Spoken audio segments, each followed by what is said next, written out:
Greetings, friends and fiends. My name is Fanny, and in today's 10-minute study, I thought we could take a look at the femur. Yes, the femur. So the femur is the bone that connects to the the legs here. These bones are usually typically called the femur. Sorry, and I noticed that I kind of have not too much structure in my videos whenever we do the studies. So today I thought we could do something a little more structured. And first I thought we could take a look at the structure of the femur, like what it looks like its actual shape. Then I thought we could look at the joint connections, like how it connects to this bone and maybe the kneecap and the bone down here. The muscles, so what it would look like from the surface, if you were to actually try to draw it. And finally, a little bit of simplification to see how we can maybe go about drawing this quickly. For example, like the skull can be like a ball with this shape, like the simplified, like so. Oh yes, and one other thing I'd like to try out is maybe a different brush each study, so yes, please bear with me if it looks a little odd. But yes, I suppose we should just start a new layer. We can just go back. Sorry. So yes, the femur. Okay, locking this layer, going over here. And I guess now would be a good time to start the timer. So 3, 2, 1, go. So, here we go. The femur. Yes. Our friendly resource, the zygote body. If we take a look at the femur, it's, yes. At least for this upright figure, it seems that the femur is fairly straight with 2 bulges at the ends. So it's mostly a bit of a straight shape, like so. Little curve. Well, from the front, it's fairly straight, and from the back, it's slightly curved backwards. So from the side. Sorry, pardon my I apologize. From the side, it seems curved, and from the front, it seems fairly straight. So that's something to note. Let's see. Now, if we look at the structure, we can see that it has sort of a bulge or group here of muscle. Bone. Sorry, yes, bone. We're still looking at the bones. And it seems to have something that mirrors it closely at the bottom. And of course, we have the connection where it connects to the sacrum, which we studied last time. So if you are interested, that might be something to look into. But anyway, we have the sacrum, which femur, which connects to the sacrum over here, and it seems to have these bulges. And the ratio, it seems to be quite a bit longer, so it's almost not. It might not be ideal to try to use ratios between the bulges and the end pieces and the length of the femur, but it seems to be, well, maybe we can compare it to something else. So if we zoom out slightly, you can see that it is about the same height. It's quite similar to the rib cage. So if you were to draw your rib cage, oopsie daisies, go to brush, there you go. So if you draw a rib cage, so egg, V, something like this, then I think you could draw a femur. So this would be somewhere like the sacrum, like so. And then you could draw the femur, something like this, about this tall. A similar height to the rib cage. So I suppose, since it's quite simple, I think we can conclude the structure segment of the femur here. Now, I would like to look, I'm especially curious about the way it connects to other things. Oh yes, and from the back, there's these things here, which may be useful to know for some people. Yes, anyway. Oh, and it might be also good to know, sorry for bringing this up last minute, but the outside one does seem to be kind of like a shield shape. So I'm sure most people would be able to feel it on the outside right now. It's like a shield shape, and then it comes in. So something like this. That's actually quite a nice shape. I really like that shape. It folds really nicely into the back. Maybe from the back it looks a lot smoother. Yes. Oh, wow. Anyway, so that shall be the femur.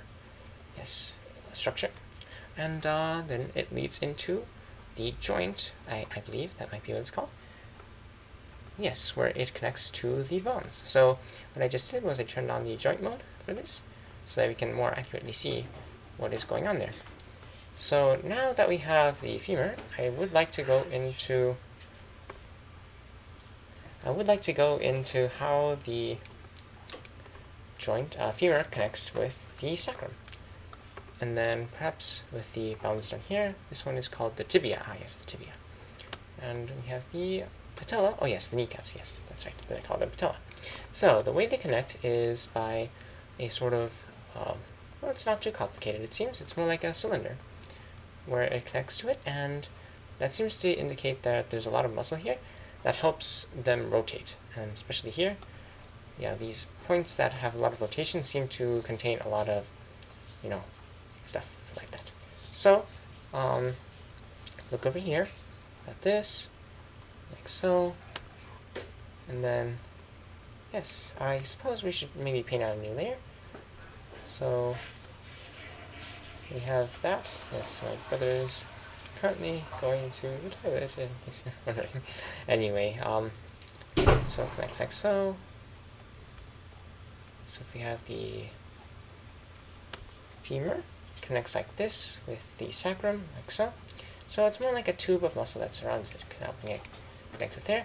And if we go to the end of the sacrum, the femur, you can see that it connects like so.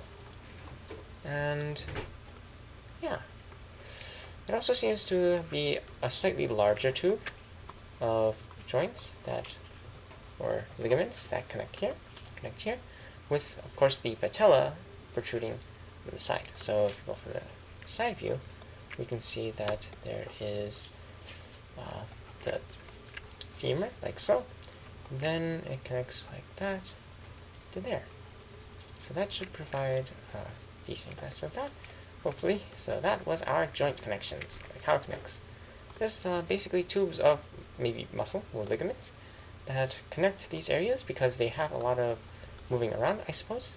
I'm no medical expert, so I don't think I am really qualified to say what exactly is going on here. But if I were to guess, it seems like these parts of the body are they're ligaments, and they help the rotation of these muscles, of these bones. Yes. Okay, so now we can look at the muscles. So the muscles, it seems. Okay. So if we go to the muscles, we might have to look at the female one really quickly if we can. So if you go to the muscles, let's create a new layer. If we have our tibia, I'll highlight that in blue. Tibia, like from the front. It's kind of bent inward, if we can see here. It's bent inward a little bit from the outside, so that might be good to know. So it comes in, and then it connects like so, and connects like so. Then we have the muscles that surround the tibia, the femur, sorry, I keep saying tibia, femur. And I suppose we could start with this one, sartorius muscle, which kind of comes around from the very end of the sacrum. So it'll be way up here, way up here, comes down, and then like so.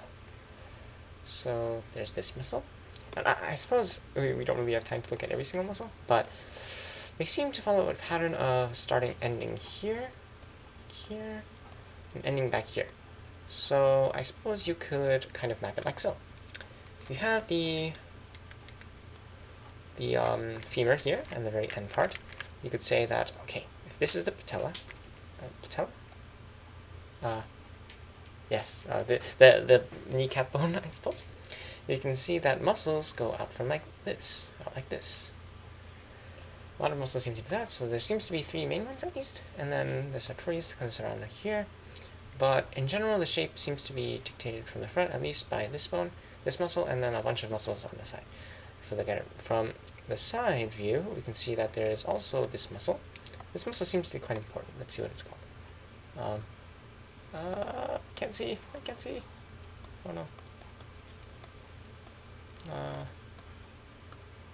Maybe? There we go. Vastus Lateralis. Yes, Vastus Lateralis. This Vastus Lateralis muscle seems to be quite important. So, if you wish, you may take a look at that. And from the back, it also seems to be quite interesting. We have the femur here, and we have the muscles connecting here and here, and they seem to connect to the bottom of the buttocks and on the side over here. So yes, if we take a look at the female form really quickly, just slow this down, turn this back to this one over here. Okay, if we then zoom in really quickly, you can see that it's quite similar, except that the Vastus Lateralis doesn't actually seem to protrude that much. Oh, in fact, wait. Oh, no. Okay, so there's a lot of fat that adds onto the Vastus Lateralis. So for females, it seems the Vastus Lateralis comes out, is a little more prominent. So I guess in general, okay, so those are the muscles, and now we shall simplify, because we don't have too much time left. I apologize for that. Okay, so we have the Vastus Lateralis. So if you'd like to draw the femur, I think you can simplify it as 2 balls at the top, and then 2 balls at the bottom. Straight from the front, curved outward from the back. And if you try to add muscle to these, then you could say from the front, there's muscles coming out like this. The Vastus Lateralis seems to be the most prominent, and sartorius isn't that is one to remember. And from the side, especially, the Vastus Lateralis is even more prominent, and it seems to follow sort of like a typical muscle shape. So it's like this. So yes, that's all for today. Thank you. Yes, that's my physical timer. Anyway, so that shall be the femur and its surrounding muscles. So I suppose if we were to summarize on a new layer, yes, new layer, we have the femur, which is a bone that connects to the sacrum via a joint that's kind of rounded like a ball. So that gives it quite a bit of range of motion, and has something on the outside perhaps to protect it, because yes, I do notice that this bone does tend to bump into a lot of things, so might be why. It's like that, and then it goes down. Oh yes, but from the front, of course, it's bent inward slightly. Then it connects to the, I suppose, kneecaps, and it might connect like this in the future, but I'm not sure. We shall be looking into that later. Well, I guess we can preview it. Let's see. Oh yes, something like that. Yeah. Yes, so the bones seem to be connected something like this. Well, we shall maybe look at the, what is this called? Tibia next time, since I said it so many times. Anyway, so, really quickly, the structure is something like so. And then we have the joint connections, which kind of just surround there. Maybe they're not too important, but I think they show areas where a lot of motion can happen. So if we were to turn those on again, then we can see that, yes, indeed, a lot of motion usually happens. Maybe turn off these muscles, okay, and that, okay. So in general, it seems like muscles, these ligaments, seem to indicate areas where a lot of motion can happen. So that might be useful in the future if you ever want to see places where people can move. So for example, the neck, arms, and all that stuff. So maybe I'll talk about that in the next video in a little more detail. So the joint connections, then we looked at the muscles, which seem to comprise mostly of, I have 3 main connection points. So from the front, they kind of radiate from the very end, and especially this Vastus Lateralis, maybe? This one? Yeah, Vastus Lateralis. Lateralis, yes. Vastus Lateralis. Beautiful muscle. This Vastus Lateralis, which seems to be the most prominent from at least the side view, and even from the front view, it covers a lot of ground. So you'll be able to see this from the front, especially if you have this. You might see it from the front. And if we turn the muscles again, yeah, there's like also other muscles back here, like the biceps, femur longus, yes. So, and then if we were to simplify it, then from the front, you can see that it looks like so. I'll write the right side this time, and then it goes in like this, Vastus Lateralis, and then also has something like this, like so. Anyway, I suppose that shall conclude today's lesson, and I'll be looking at the tibia next time, I believe. So I look forward to that. Anyway, I thank you all for listening, and I hope you were able to learn something useful today. I know I sure did, but anyway, if you have any ideas for how I can maybe improve how I teach, then please leave them. If you leave them in the comments down below in the description, under the description, then I shall gladly take a look at them. So, thank you for watching, and I shall see you in the next 10-minute study. Okay, goodbye. Please have a wonderful day.